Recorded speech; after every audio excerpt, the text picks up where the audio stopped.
그날의 사고는 제가 시댁살이를 시작한 지 얼마 되지 않아 일어났어요. 정말 순식간에 일어난 일이었죠.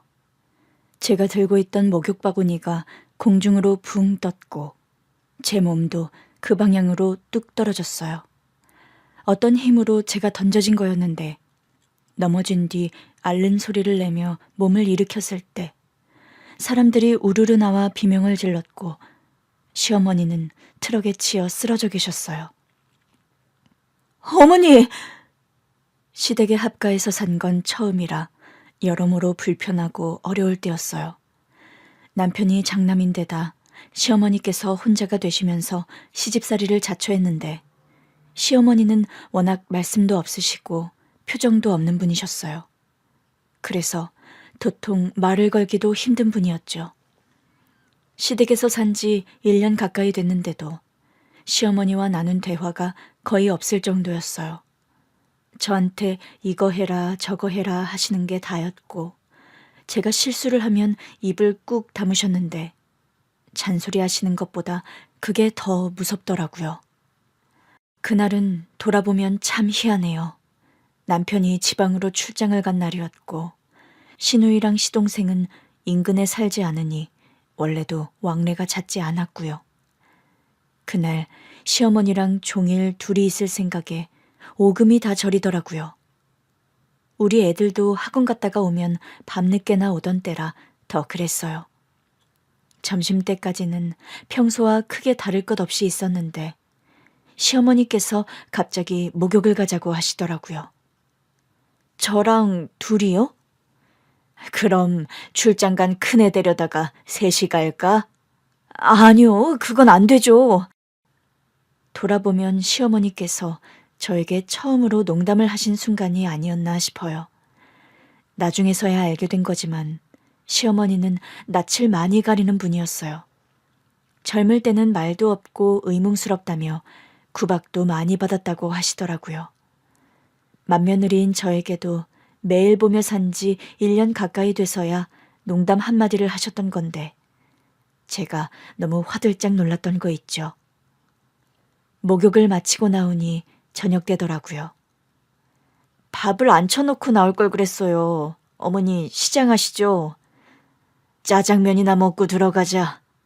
네? 시어머니께서 앞장서 걸으시더라고요. 마침 목욕탕 건너편에 중국집이 있었어요. 종종 걸음으로 따라갔죠. 어머니 정말요?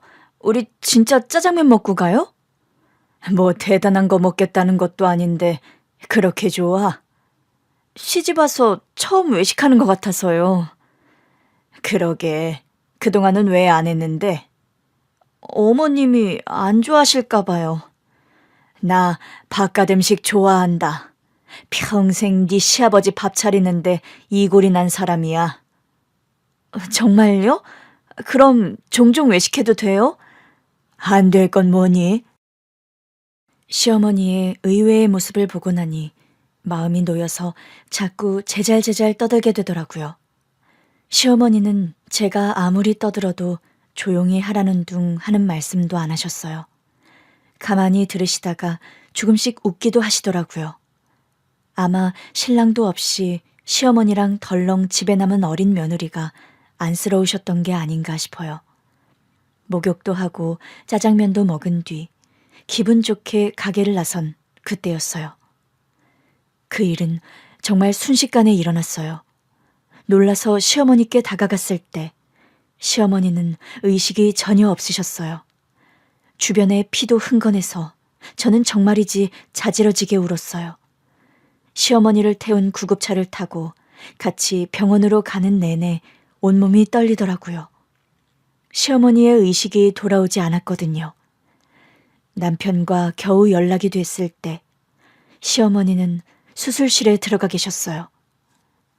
여보, 어머니가 트럭에... 뭐?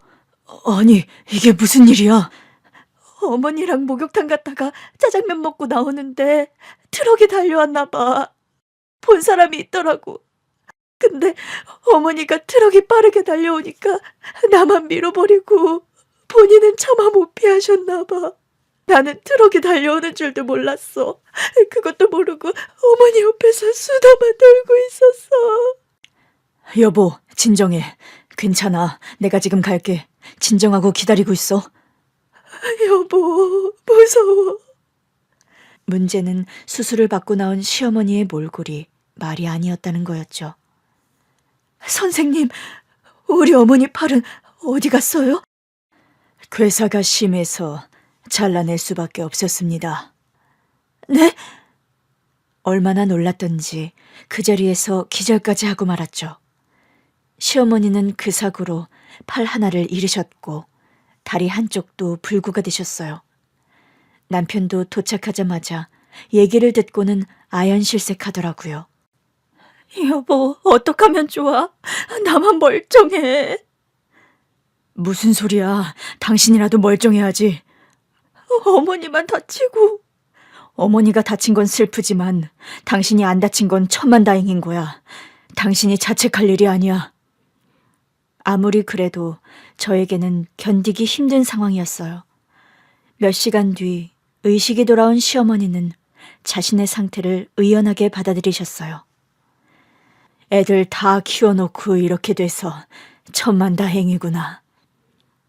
어머니, 죄송해요. 제가 트럭이 오는 걸 봤어야 했는데.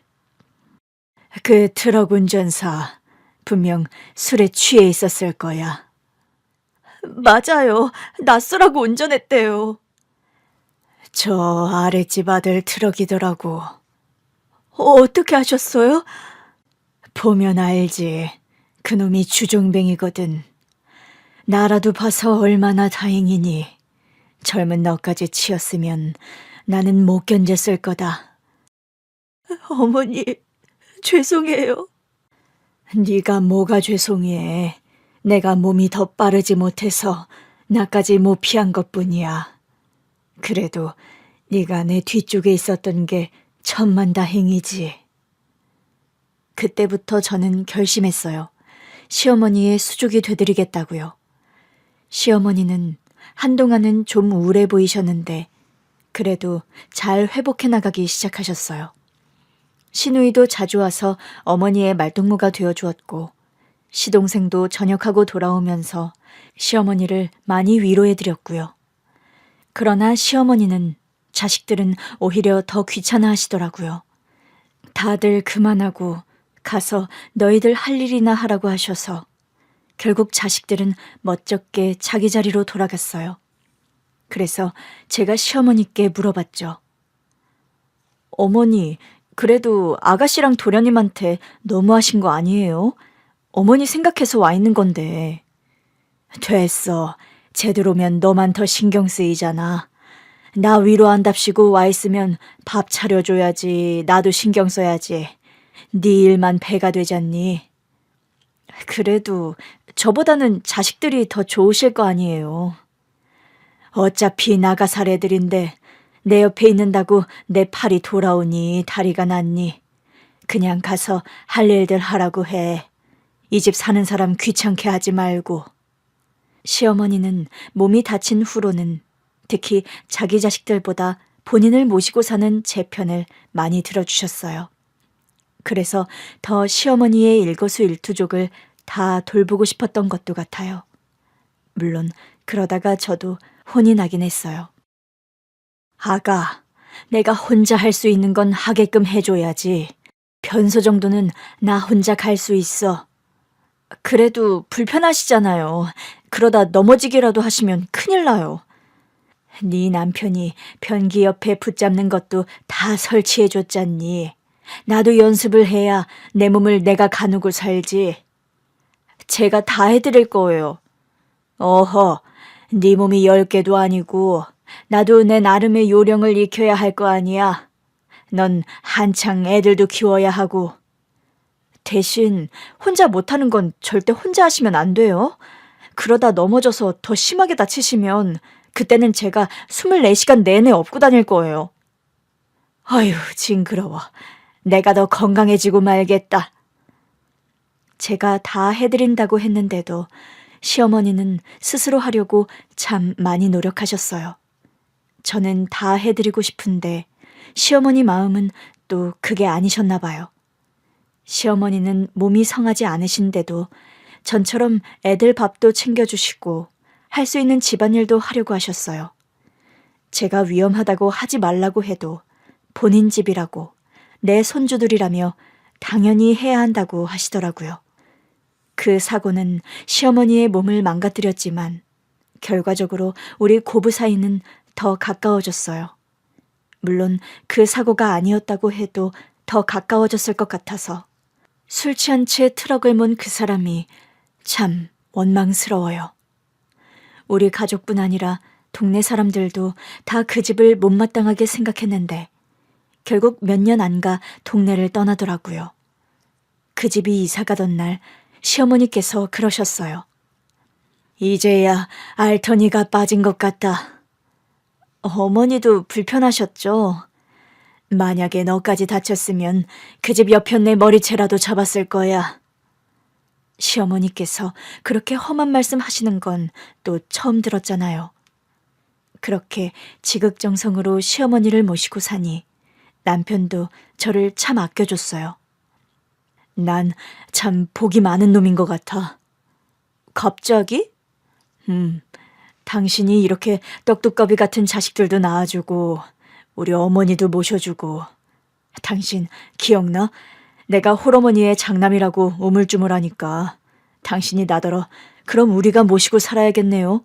이러길래 내가 장가가긴 다 틀렸구나 했거든. 정말?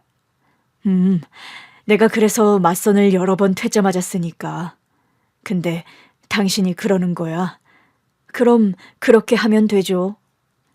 그러나 그 순간 제가 남편의 말에서 찾은 핵심은 그게 아니었습니다. 맞선을 얼마나 봤는데? 맘에 드는 여자가 많았나 봐. 많이 차였다는 거 보니까? 아니, 그게 아니라 어머니가 얼른 장가가라고 하도 하시니까. 그래서 앞에 여자가 승낙했으면 나랑 결혼 안 했겠네? 아닐걸? 아니긴 뭐가 아니야. 어머니 모시고 살아준다고 했으면 그냥 결혼했겠구만. 아니야, 절대 아니지. 아, 아깝다. 나도 다른 남자랑 더 선보고 결정할 수 있었을 텐데. 여보, 그건 좀 많이 섭섭한데? 나도 섭섭하거든? 우리가 인연이니까 이렇게 만난 거지. 다른 여자가 몇이 있었든 그냥 만나보기만 한 거야. 나도 그 여자들이 시큰둥해서 바로 간뒀어. 근데 당신이 새초롬하게 물을 때는 심장이 철렁하더라고. 나 이 여자는 진짜 안 놓치고 싶은데 싫다고 하면 어쩌지? 일단 처음에라도 따로 살자고 해서 꼬셔볼까? 이러면서. 뭐야, 지금 나랑 사기 결혼을 하려고 한 거야? 그런가? 당신이 바로 받아줘서 참 다행이다. 시집살이 하면서 남편과 이렇게 사이가 좋았다고 얘기하면 아무도 안 믿어요. 돌아보면 다 시어머니 덕분이었던 것 같아요. 시어머니가 먼저 저를 참 아껴주셨고, 그래서 저도 더 성심성의껏 아픈 시어머니를 돌볼 수 있었으니까요. 그런 남편이 3년 전에 세상을 떠났어요. 암에 걸렸는데 진행이 좀 된 상태였더라고요. 처음에는 수술 경과가 좋아서 다들 다행이라고 완치할 수 있을 거라며 희망을 품었는데 전이 되면서 걷잡을 수 없게 돼버렸어요. 그때 우리 시어머니께서 입버릇처럼 하시던 말씀이 있었죠. 내가 너무 오래 살았나 보다. 어머니, 그게 무슨 말씀이세요? 내가 그때 그냥 갔어야 했어. 몸이 이렇게 망가졌는데도 기를 쓰고 사니까 내 아들이 저렇게 된 거야. 어머니, 진짜 저 속상하게 그렇게 말씀하실 거예요? 어머니라도 마음 단단히 잡수셔야죠. 미안하다. 저는 시어머니와 부둥켜 안고 울었고 잘 견뎌보자고 우리 남편 꼭 이겨낼 거라고 시어머니를 다독였어요. 그러나 결국 남편은 세상을 떠났어요. 그나마 우리 애들이 다 커서 성인이 된 게 다행이었지만 문제는 시어머니였어요. 시어머니는 큰아들을 잃은 그날부터 시름시름 앓기 시작하셨어요. 저는 시어머니께 간곡하게 부탁드렸죠. 어머니, 저 어머니까지 없으면 어떻게 살아요? 제발 이것 좀 드셔보세요. 조금만요. 잘 안 넘어가서 그래. 그냥 둬. 내가 이따 봐서 먹을게. 시어머니는 영 기력을 회복하지 못하셨고 결국 심장에 이상이 생기셨어요. 그러더니 오래 지나지 않아 세상을 떠나셨죠. 그즈음 우리 시누이도 고생을 많이 했어요. 제가 자기 오빠 보낸 지 얼마 안 됐는데 어머니 간병까지 하는 게 안쓰러웠는지 자주 집에 와서 어머니도 챙기고 저도 챙기더라고요. 그 와중에 코빼기도 안 보이던 식구가 한 명 있었죠. 바로 동서요. 시어머니께서 투병하시는 내내 바쁘다는 이유로 들여다보지도 않더니 위독하시다는 말에 갑자기 찾아와서는 시어머니 곁에서 지내겠다고 하더라고요. 속이 너무 훤히 보여서 저랑 시누이랑 뒤에서 많이 투덜거렸어요. 왜 저러는 거냐며 어쩜 저렇게 뻔뻔하냐면서요. 시어머니께 시아버지가 남겨주신 고향에 있는 재산이 좀 있다고 하더라고요. 저도 대강은 알고 있었지만 사실 큰 관심은 없었거든요.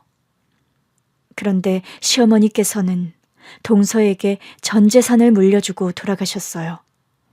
10년을 교통사고로 팔이 없는 시어머니의 수족이 되어 모셨는데 저는 그렇다고 쳐도 시누이도 충격이 컸죠.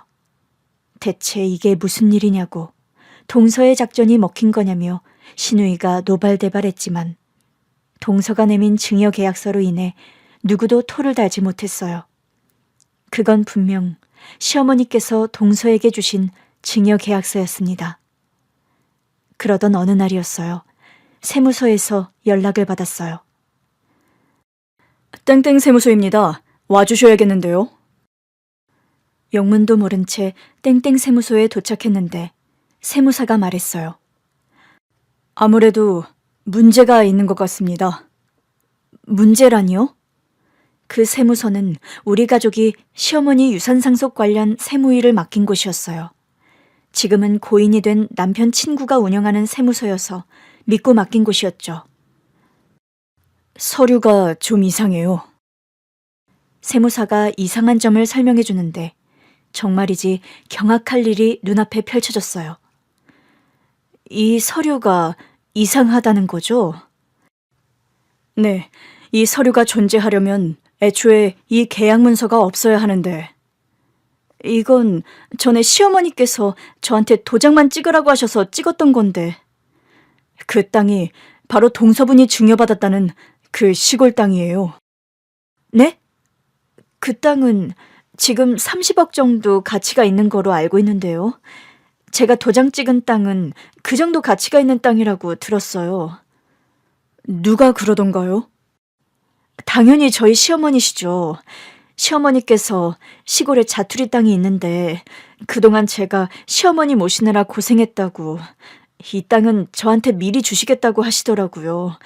자투리 땅이기도 하고 별 가치도 없으니 그냥 받아도 된다고 하셔서 고민하다 받았거든요.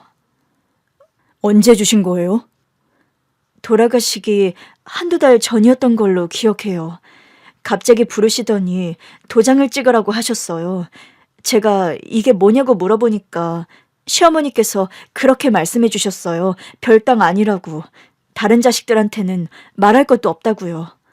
남은 재산 똑같이 나눠 가지면 된다고 하셨거든요. 제가 보기엔 두 분 중 한 분의 서류는 잘못됐어요. 잘못됐다는 게 무슨 뜻이에요? 저는 도통 이해가 안 돼서요. 위조문서일 가능성이 큰 거죠. 네? 설마요. 어느 쪽이 위조인지는 잘 모르겠지만 확인은 필요할 것 같아요. 일단 제가 알아볼 테니까 가족들에게는 일단 비밀로 하세요. 특히 동서분. 이왕이면 모두에게 비밀로 하는 게 그분 귀에 안 흘러들어가는 가장 좋은 방법이겠죠. 세무사님이 직접 알아보겠다고 하셔서 일단 말은 듣고 왔는데 어안이 다 벙벙하더라고요. 남편이라도 살아있었다면 같이 얘기를 나눴을 텐데 남편도 없으니 더 막막했어요. 그런데 집으로 가는 길, 시동생에게 전화가 오더라고요. 형수님, 네, 서방님. 저 지금 귀국했어요. 지금이요? 동서말로는 몇 달 남았다고 했는데. 죄송해요. 아무래도 그 사람이 절 속인 것 같아요. 그게 무슨 소리예요? 엄마 돌아가신 걸 안 알려줬어요. 네? 형수님이 얼마 전에 문자 남기셨잖아요. 엄마 잘 보내드렸고 납골당에 안치했다고. 걱정하지 말고 일 잘 보고 귀국하고 보자고요. 아, 네.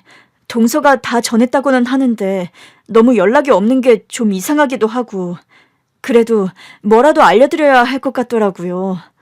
물론 동서가 다 전했다고 서방님이 저한테 감사하다고 했다 그러긴 했지만요.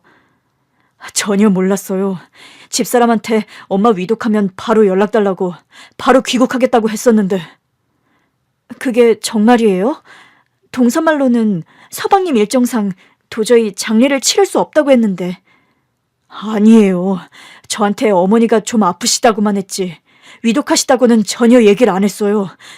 어머니한테 안부 연락 드렸을 때는 괜찮다고만 하시니까 제가 어리석었어요. 시동생은 해외로 파견 근무를 나갔었어요. 하필 그 사이에 시어머니 병세가 악화되면서 임종을 맞으시게 된 거죠.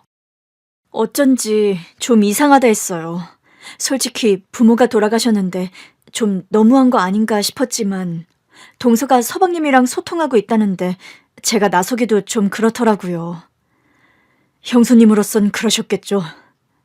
근데 나한테 답장도 안 했잖아요. 형수님께 말씀드리면 아내가 바로 알게 될 것 같아서요. 우리 가족들 외의 경로로 알아봤는데 엄마가 돌아가셨다고. 이게 무슨 일이야. 많이 놀라셨겠네요.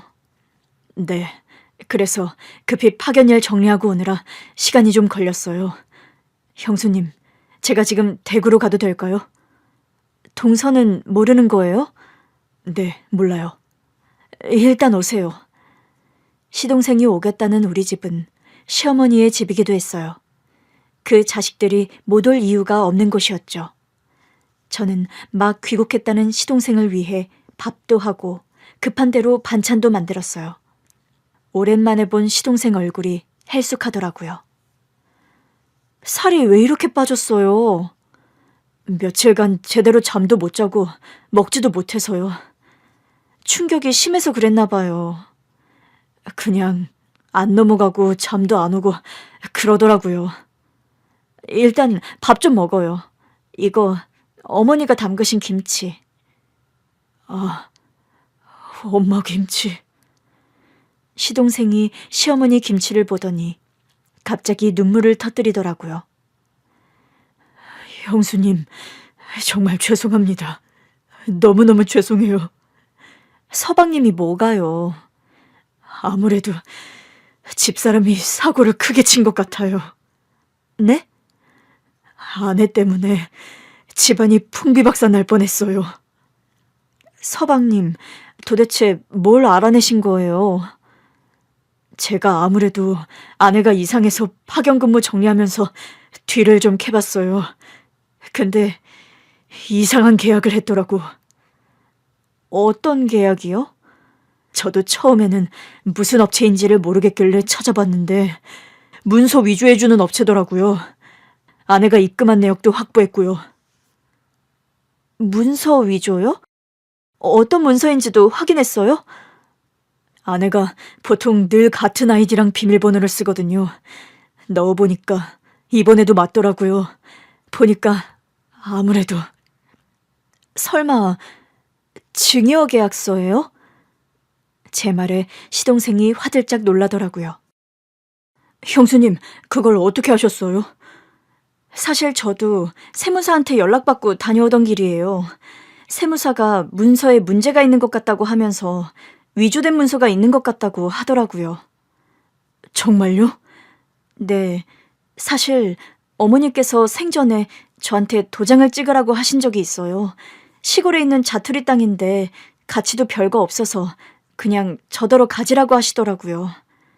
제가 망설이니까 진짜 별 가치 없는 땅이다. 남은 재산은 똑같이 나눠 갖더라도 이건 네가 가져라. 그러시는 거예요. 설마 아내가 그 땅을 자기가 증여받은 걸로 문서를 위조한 거예요? 어떤 문서가 위조인지는 일단 가려봐야 알겠지만 당연히 그 사람이 내보인 문서겠죠. 어머니가 아내한테 땅을 증여했을 리가요. 또 모르는 거잖아요. 동서가 어머니 돌아가시기 직전에는 아주 잘했거든요. 그렇다고 한들 형수님이 엄마한테 하신 거에 비할 수가 있을까요? 저도 결혼 전에는 이런 사람인지 몰랐어요. 어머니랑도 잘 지내고 싶다고 해서 그 말을 고지고대로 믿었죠. 그런데 결혼하고 명절에도 어머니 안 찾아뵙는 거 보셨죠? 요즘 젊은 사람들이 다 그렇죠 뭐. 형수님이랑 몇 살 차이 나지도 않아요. 제가 하도 이상해서 친구들한테 물어본 적도 있어요. 우리 어머니가 혹시 집사람한테 뭘 잘못하고 있는 것 같냐고요. 어머니가 동서한테 잘못하실 게 뭐가 있어요. 몸도 불편하셔서 기력도 별로 없으셨는걸요. 그러니까요. 그래서 제가 참다 못해 대놓고 물어본 적도 있는데 그러더라고요. 어머니 댁 가면 한 번씩 화장실도 모시고 가야 하고 너무 싫대요. 추잡해서 못하겠대요. 아니, 어머니가 용변 보는 걸 돕는 것도 아니고 그냥 화장실 앞까지 모셔다 드리는 건데요. 그러니까요. 그것도 제가 가끔 바쁠 때나 동서가 한 거고 어머니는 바라지도 않으세요. 그냥 제가 행여나 화장실은 들어가다가 미끄러워서 넘어지실까 봐 부탁했던 건데 그게 그렇게 싫었대요? 네, 그러니 제가 해외 파견 근무 갔을 때는 안 봐도 훤하잖아요. 온 적도 없죠.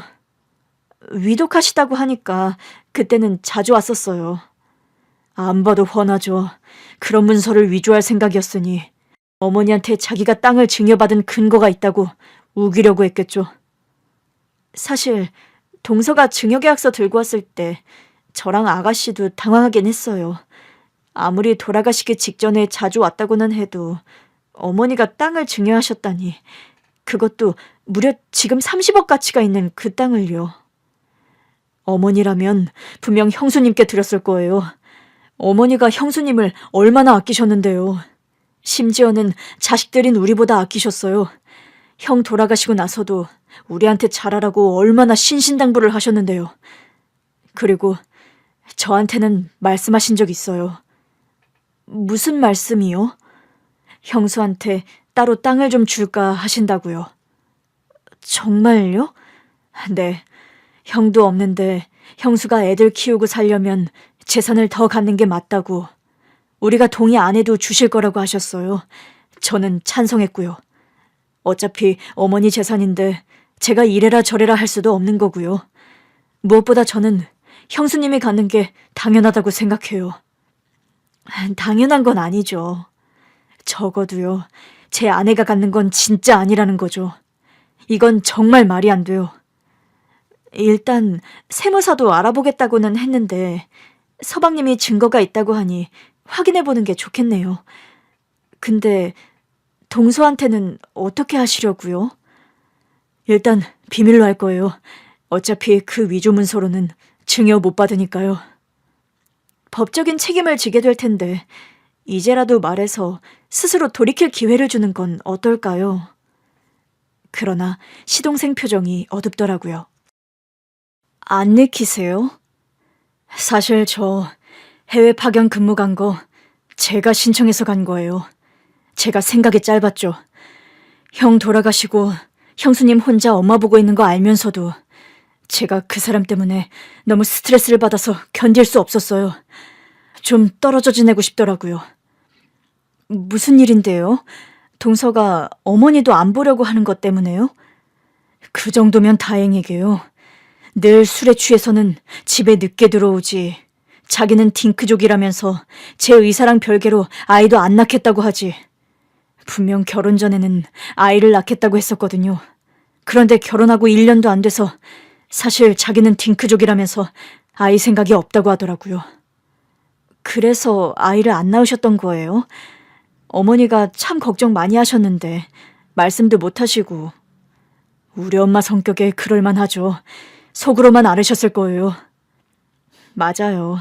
우리 애들 보면서도 둘째네도 이렇게 다복하게 살면 좋을 텐데 그러면서 한숨도 쉬시고 그랬어요. 그냥 못 갖는다고 생각하셨던 것 같아요. 아무래도 안 생기는 것 같다고. 그럼 누가 말한다고 생기는 것도 아니지 않냐 그러시더라고요. 제가 진짜 불효자였네요. 형수님이 안 계셨으면 그런 결정도 못 내렸을 거예요. 그냥 나라도 좀 숨 좀 쉬자 싶어서 갔어요. 집에 가면 그 사람이 어질러 놓은 것 천지고 한 번을 안 치우더라고요. 빨래통에는 돌리지 않은 빨래가 넘치게 쌓여서 쉰내가 풀풀 나고 싱크대에 음식물도 얼마나 안 치웠는지 구더기가 낀 적도 있어요. 결혼하면서 저랑 상의도 없이 일 관두면서 그랬거든요.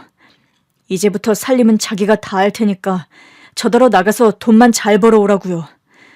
사실 그때도 좀 당황했었는데 적어도 딩크족보다는 당황스럽진 않았던 것 같아요. 동서가 서방님에 대한 배려가 너무 없었네요. 저한테만 없었던 게 아니잖아요. 우리 어머니는 물론 형수님께도 마찬가지였겠죠. 엄마나 형수님이나 그런 말 전하시는 분들도 아니고. 그럼 이제 어떻게 하려고요? 파견 근무하면서 마음 정리가 많이 됐어요. 처음에는 내가 시작한 이 결혼을 깨고 싶지 않다는 생각뿐이었는데 떨어져 살아보니 마음이 어찌나 편하던지. 물론 형수님께는 죄송해요. 저는 아무것도 모르고 제 심신 안정만 신경 쓰고 있었네요. 얼마나 힘들었으면 그랬겠어요. 그래도 어머니 아프신 걸 끝까지 모른 건 의외긴 했어요. 그게 제가 스트레스가 정말 너무 심했거든요. 그 사람 남자도 있어요. 네? 매일 술 마시고 늦게 들어오고 나랑은 자식도 안 낳겠다고 하더니 다 이유가 있었던 거죠. 언제 아신 거예요? 파견 근무 가기 전에요. 세상에, 그걸 알고 가셨던 거예요? 네. 처음에는 그냥 다 모른 척하고 싶었던 것 같아요. 그냥 내가 몇 년 갔다 오면 알아서 정리하고 있었으면 좋겠다 싶기도 했고요. 그러다 형수님 문자를 보고 너무 충격적이었어요. 나를 속이다 못해 우리 엄마가 돌아가셨다는 사실까지 숨기고 속였다니 믿기지 않더라고요. 어떻게 이렇게까지 된 건가 생각해보니 결국 제가 너무 모른 척만 했다는 걸 깨달았어요. 사실을 안 첫 순간부터 바로잡았다면 이렇게까지는 안 되지 않았을까 싶고 제가 다 잘못한 것 같아요. 제가 진실을 마주할 용기가 없었어요. 서방님, 이게 다 무슨 일이에요? 다른 남자가 있었다는 건 어떻게 아신 거예요?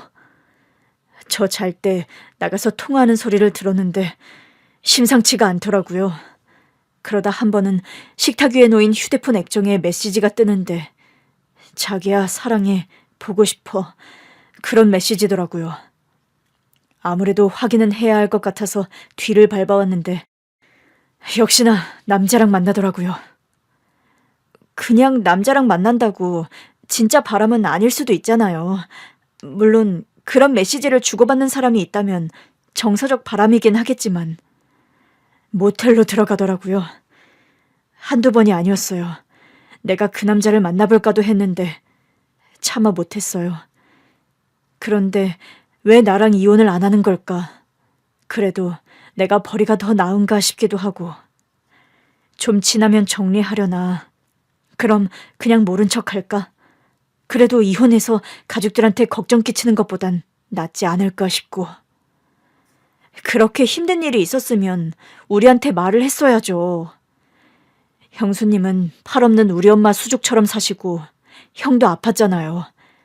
거기다 대고 어떻게 제 문제까지 얹어요. 정말 못할 일이죠. 그래도요. 그래도 말을 했어야죠.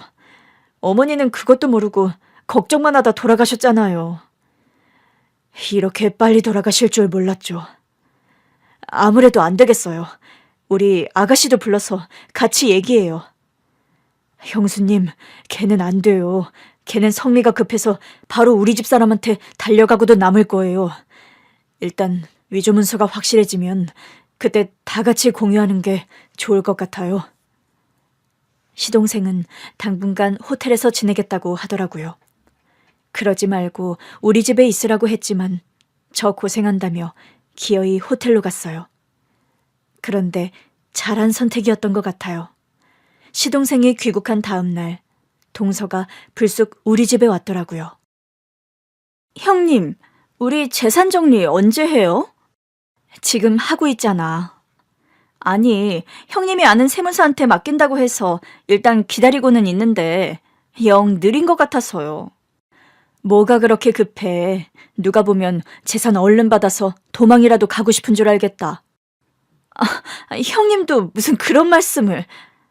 근데 말이야, 서방님은 언제 오시는 거야? 어머니 장례 끝난 게 언젠데. 네? 그게 그 사람도 오려고 하는 것 같긴 한데 일이 워낙 급한가 봐요. 이상하네. 서방님이 어머니보다 일을 먼저 생각할 사람은 아닌데. 내가 연락 한번 해볼까? 어머 형님, 일하는 사람 방해해서 뭐 하게요? 그리고 산 사람은 살아야죠. 그 사람이 귀국한다고 어머니가 살아 돌아오시는 것도 아니고요. 그래도 가족끼리 서로 위로는 할 수 있겠지. 똘똘 뭉쳐서. 네? 똘똘 뭉쳐서 위로나 하자고 그 사람을 부른다고요? 그것보다 중요한 것도 있어? 그게 중요한 거라고요? 어머, 우리 형님 되게 순진하시다. 하긴 그러니 10년이나 어머니 수발 들고도 재산 한 푼 따로 못 챙기셨겠죠. 어머니께서 저한테 땅 주신 거 섭섭하진 않으시죠? 어차피 어머니 재산인데 그 재산을 어떻게 쓰든 그건 어머니 마음이지. 그렇죠? 형님도 그렇게 생각하시죠? 그런데 아가씨는 저한테 자꾸 전화해서 도대체 언제 받은 거냐고 자꾸 뭐라고 해요. 제가 그래서 물어보는 거예요. 언제 정리 끝나냐고. 아가씨로선 황당할 만하지. 어머니가 동서한테 재산을 따로 빼주실 이유가 없으니까. 왜 없어요? 제가 어머니 돌아가시기 직전에는 직접 수발 다 들었잖아요. 어머니가 저한테 얼마나 감동하셨는데요. 제가 평소에는 바빠서 어머니를 잘 못 챙겼다 보니 어머니께서 저를 오해하셨더라고요. 어떻게 오해하셨는데? 제가 차갑고 모진 사람? 그런 사람인 줄 알았다면서 오해해서 미안하다고 챙겨주신 거예요. 그래? 네. 근데 말이야, 혹시 동서 어머니 재산 목록 알고 있었어? 그건 형님도 아실 거 아니에요. 고향에 땅 있는 거. 왜 전에 다 같이 고향 땅 가본 적 있잖아요. 그제야 잊고 있었던 기억이 떠오르더라고요. 아, 맞다. 그랬지. 형님, 그러니까 이제 그만 받아들이시고 얼른 재산 정리부터 하시죠. 서방님이 오신 다음에 같이 하는 건 어때? 네? 그 사람이 왜요? 아니, 왜냐니. 어머니 자식은 동서가 아니라 서방님이잖아. 그래서 좀 이상하긴 해. 막말로 어머님이 서방님한테 재산을 챙겨주신 거면 이해가 될 것 같아. 우리 남편 가구 이제 서방님이 하나 남은 아들이니까. 근데 서방님도 아니고 동서라니 좀 희한하긴 해. 내가 일해서 시간이 길어지는 게 불안한 거예요. 그래서 뭐요? 다들 어머니 뜻 어기고 소송이라도 걸겠다는 거예요? 그때 휴대폰에 문자가 하나 도착했어요. 저는 문자를 확인한 뒤 동서에게 말했습니다. 그럴 필요는 없을 것 같아. 당연하죠. 어머니 유지를 받들어야 하지 않겠어요? 아니, 그 증여계약서는 애초에 가짜니까 소송할 필요가 없다고. 네? 다시 말해줘. 애초에 그 증여계약서는 동서가 위조한 거니까 우리가 소송할 이유가 없다고. 동서가 너무 놀랐는지 갑자기 딸꾹질까지 하더라고요. 형님, 뭐 잘못 드셨어요? 동서야말로 많이 놀랐나 보네. 안 들킬 자신이 있었나 봐. 형님, 저는 지금 형님이 무슨 말씀을 하시는 건지. 그러면서 또 딸꾹질을 하더라고요. 많이 놀란 것 같은데 물 마시고 와. 얘기가 길 것 같으니까. 길다니요? 가서 마시고 오라고. 동서가 마지못해 부엌으로 간 사이 저는 서방님께 문자를 보냈어요. 동서의 증여계약서는 위조가 맞다고 바로 우리 집으로 와달라고요. 물을 마시고 온 동서가 말했어요.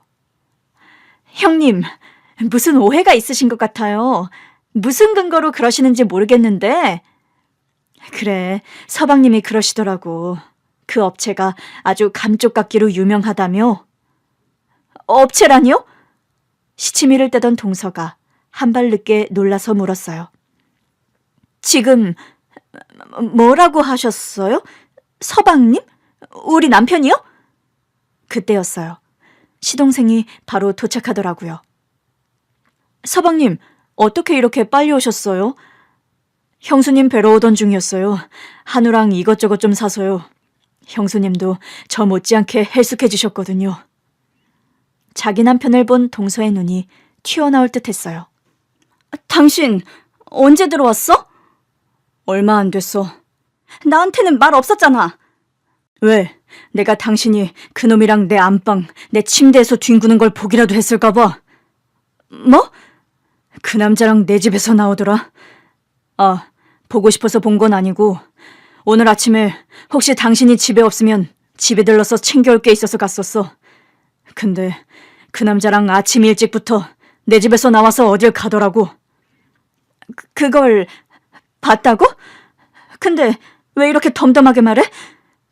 이미 몇 년 전부터 얼굴은 알고 있던 놈이거든. 네 상간남. 여보, 그래서 당신이 그놈이랑 나간 사이에 집에 들어가긴 했는데 불쾌하더라고. 안방에 들어가야 했거든. 동서가 손으로 자기 입을 틀어막더라고요. 설마 다 봤어? 뭐, 지난밤의 흔적 같은 거? 그냥 보이던데 둘이 아주 살림을 차린 것 같던데 왜? 그 남자 스킨, 로션, 면도기까지 다 세팅돼 있고 말이야. 그건 그러니까. 왜? 내 거라고 하려고? 내가 올 때를 대비해서 구해놓기라도 한 거야? 그게 내가 쓰는 브랜드는 정해져 있는 거 알잖아. 아닌가? 이제 그것도 잊었나? 동서가 갑자기 시동생 앞에서 무릎을 꿇더라고요. 여보, 그게 말이야. 동창회 갔다가 거기서 만났어. 근데 모르던 사이는 아니고 초등학교 동창인데 내 첫사랑이었거든. 안 궁금한데? 순수하던 시절에 남자를 만나니까 반가운 마음에 몇 번 만난 게 다였는데 걔가 자꾸 좋다고 해서 나한테 이혼하고 자기한테 오라고. 근데 나 이혼 안 했잖아. 당신 아내로 살았잖아. 이혼만 안 한 거겠지. 왜냐하면 그래야 내 월급은 야금야금 갖다 쓸 수 있으니까. 왜? 그 남자가 벌이는 영 시원치 않은가 봐. 여보, 그게 나는 당신 아내로 살고 싶으니까. 이젠 그것도 그만둘 생각인 것 같던데. 아니야. 난 끝까지 당신 아내로 살 거야. 어머니한테 받은 증여계약서 그거 왜 위조했어? 어? 그래놓고도 내 아내로 살 생각이었다고? 여보, 나는 그러니까 다 당신을 위해서 그런 거야. 거짓말을 하다 날 위해서라는 거짓말까지 하니? 진짜야. 어머니가 형님을 좀 예뻐했어? 그렇게라도 미리 빼돌려 놓지 않으면 어머니가 형님한테 주실 것 같아서 그랬어. 그럼 차라리 내 이름으로 하지 그랬니? 그랬으면 의심은 덜 받았을 텐데. 형수님도 그게 좀 이상했다고는 하시더라. 여보, 아니야. 나 당신이랑 헤어질 생각 없어. 내가 그렇게 해서 우리 둘이 잘 먹고 잘 살려고 그런 거야. 근데 말이야, 당신 카드 명세서를 보니까 당신 첫사랑은 모텔비 낼 돈도 없어? 매번이 당신 카드 걸더라. 여보, 오해야. 모텔은 그러니까. 그래서 이제는 모텔비라도 아끼려고 내 집, 내 안방에서 그러고 있었던 거야? 동서가 시동생의 다리를 붙들더라고요. 여보, 나 당신이랑 이혼 못해. 나 경력 단절이야. 당신이랑 이혼까지 하면 난 어떻게 살아? 내가 불쌍하지도 않아? 시동생은 자기 다리를 붙든 동서를 떼어냈어요.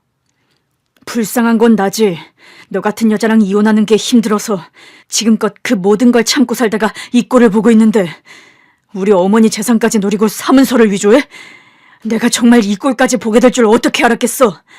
끽해봐야 외간 남자랑 놀고 다닐 줄만 알았지. 지금껏 참아줬으면서 갑자기 왜 이래? 이번 한 번만 봐주면 나 다시는 그 남자 안 만날게. 그 남자가 진짜 돈이 없긴 하구나. 걔도 잘해보려다가 사업이 망하는 바람에. 안 궁금해. 그러니까 불쌍한 그놈이랑 살아. 넌 우리 가족보다 그놈이 더 불쌍한 거잖아. 그래서 우리 어머니 재산까지 훔쳐가서 그놈한테 주고 싶었니? 아니 그게 그냥 주는 게 아니라 사업 투자해주려고 했지. 투자만 해주면 돈을 10배로 불려줄 수 있다고 장담해서. 그럼 그 돈으로 형님이랑 당신 형제들한테 재산 다시 나눠주려고 했어. 무슨 그런 말도 안 되는 소리를. 정말이야, 진짜라고. 당신 생각이 뭐였든 이제 궁금하지도 않아. 일단 조사받아. 당신 사문서 위조로 조사받게 될 거니까. 그럼 나 기다려주는 거야? 내 문제보다 우리 가족에게 네가 치려고 한 사기부터 바로잡자는 거야. 이혼은 그 다음에 하면 되는 거고 규칙 사유는 어차피 너한테 있고 그 증거는 넘쳐나니까 나로선 서두를 이유도 없고. 저는 동서에게 일어나라고 했어요. 미안한데 그만 가줄래? 오늘 저녁에 가족들끼리 밥 먹기로 했거든. 가족들이라니요?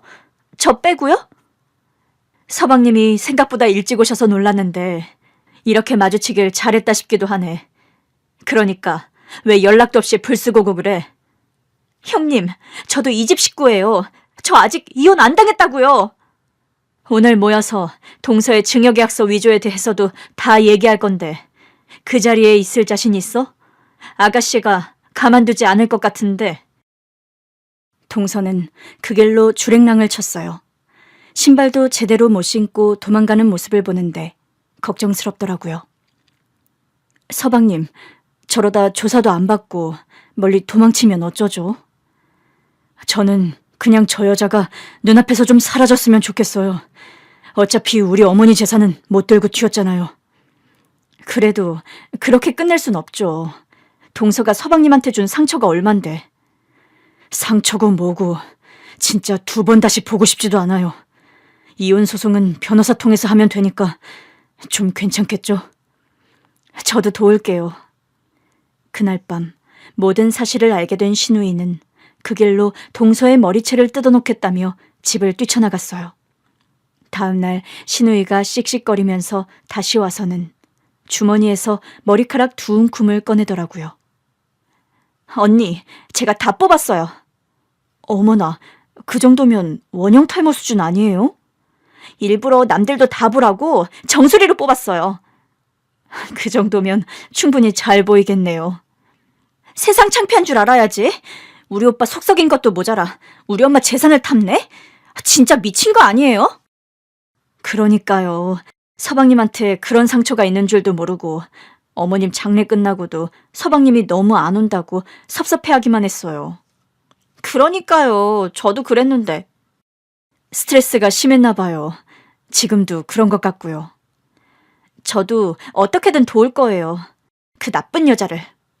우리 오빠한테서 반드시 떼내겠어요.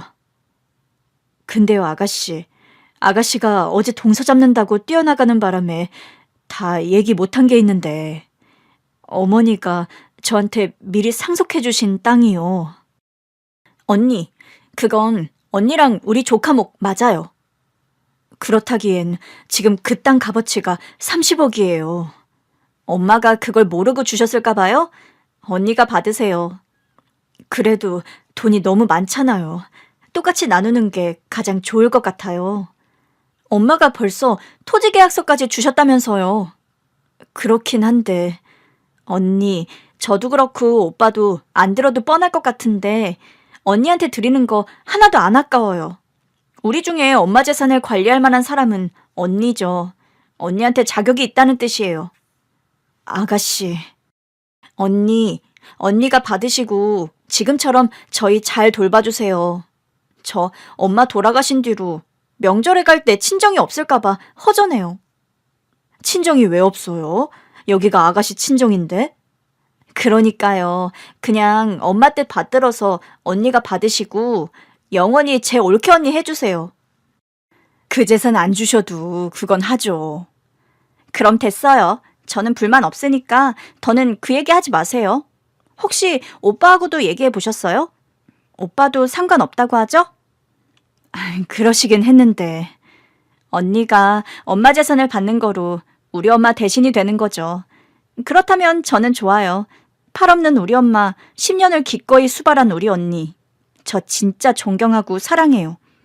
갑자기 아빠 돌아가시고 엄마가 적적할 것 같아서 걱정했는데 언니가 두말 없이 합가하겠다고 하셨다면서요.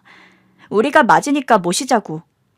우리 엄마도 딸인 저보다 언니를 더 편안해하고 좋아하셨어요. 그건 아니에요. 그냥 제가 고생한다고 생각하시니까 그런 거죠.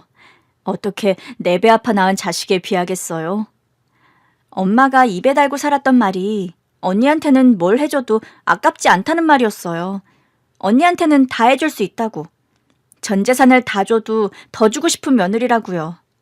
큰오빠 떠나고 엄마가 저한테 그런 말 한 적 있어요. 오빠 돌아가셨다고 위계가 무너져선 안 된다. 누가 뭐래도 내 첫째 며느리가 집안의 어른이다. 어머니께서 그런 말씀을 하셨다고요? 네. 그래서 제가 우리 엄마 작은 올케 언니한테 땅을 증여했다는 걸 믿을 수가 없었던 거예요. 우리 어머니 날 왜 그렇게 예뻐하셨을까? 잘해드린 것도 없는데. 언니가 그렇게 말씀하시면 자식인 제가 너무 창피하죠. 저야말로 제대로 해드린 것도 없는데. 사는 게 바쁘니까 그런 거죠. 그러니 우리 엄마 뜻 잘 받들어 주시고 우리 집안의 큰어른으로 위계를 딱 잡아주세요. 결국 동서는 사문서 위조로 감옥에 갔어요. 그리고 옥중에서 이혼을 당했죠. 그 일을 다 처리할 때까지 시어머니 유산 정리가 좀 늦어졌어요. 제가 한 번 더 가족들에게 모든 재산을 똑같이 나누자고 했더니 시동생은 애초에 자기 몫을 포기하겠다고 하더라고요. 형수님, 엄마가 형수님 주신 땅 이외의 재산도 제 몫은 포기해서 우리 조카 줄게요. 서방님, 그런 아내를 방관한 제 잘못도 뉘우칠 겸 우리 조카한테 작은 아빠가 아빠 대신 주는 선물이라고 생각해 주세요. 말도 안 돼요. 잘못은 동서가 한 거잖아요. 언니, 저도 엄마가 언니 주신 땅은 그냥 언니가 갖는 게 맞다고 생각하고요. 남은 재산을 똑같이 나누려면 이 집도 팔아야 하는 거잖아요. 저는 그냥 언니가 다 가지셨으면 좋겠어요. 결국 저는 어머니의 현금 재산이라도 시동생들이 갖는 걸로 합의했는데 그마저도 서방님은 안 받으셨어요. 해외 파견 근무를 하면서 시작한 사업이 잘 돼서 돈을 꽤 벌었다고 하더라고요. 그래서 시어머니의 땅과 집 외의 모든 재산은 아가씨가 갖는 걸로 합의했죠. 저는 시어머니께서 남겨주신 토지 일부에 노인 요양원을 세웠어요. 시동생의 투자 덕분에 가능한 일이기도 했는데 그렇게 해서라도 어머니를 기리고 싶더라고요. 이제는 애들도 다 커서 자주 그곳에 들러요. 가서 요양원 봉사도 하고 어머니 나이대의 노인분들을 돌보고 있으면 어머니가 참 그리워져요. 그래서 언젠가부터는 어머니가 그리울 때마다 요양원에 가게 됐네요. 앞으로도 어머니께서 남겨주신 것들을 더 의미 있게 사용하며 살아가려고요. 그러면 저 하늘에서 어머니도 저를 보면서 환하게 웃고 계시겠죠?